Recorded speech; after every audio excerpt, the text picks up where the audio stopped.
মার্কিন president Donald Trump এক চাঞ্চল্যকর দাবি করে বলেছেন, সাম্প্রতিক মার্কিন ইসরায়েলি বিমান হামলা ইরানের ভবিষ্যৎ নেতৃত্বের প্রায় পুরো কাঠামোই ধ্বংস হয়ে গেছে।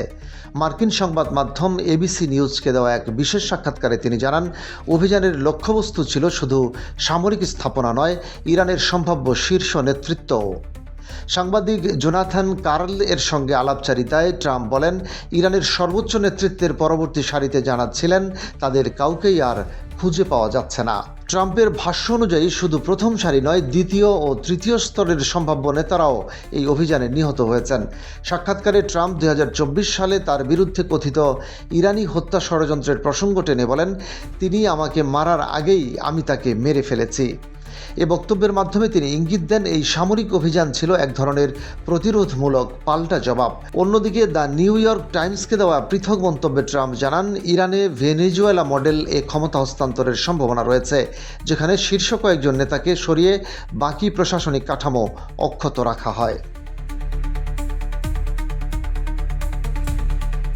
ইরানের সম্ভাব্য নতুন নেতৃত্ব নিয়ে প্রশ্ন করা হলে ট্রাম্প জানান, তার কাছে 3টি খুব ভালো নাম রয়েছে, তবে কৌশলগত কারণে এখনই সেগুলো প্রকাশ করতে চান না। তার ভাষায়, আগে কাজটা শেষ হোক, তারপর নাম বলবো।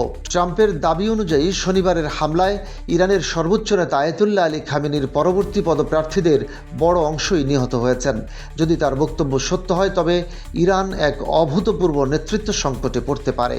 তিনি এই অভিযানকে সামরিক ইতিহাসের অন্যতম সফল অপারেশন হিসেবে আখ্যা দিয়ে বলেন, এটি ইরানের দীর্ঘদিনের ধর্মীয় শাসন ব্যবস্থার মেরুদণ্ড ভেঙে দিয়েছে।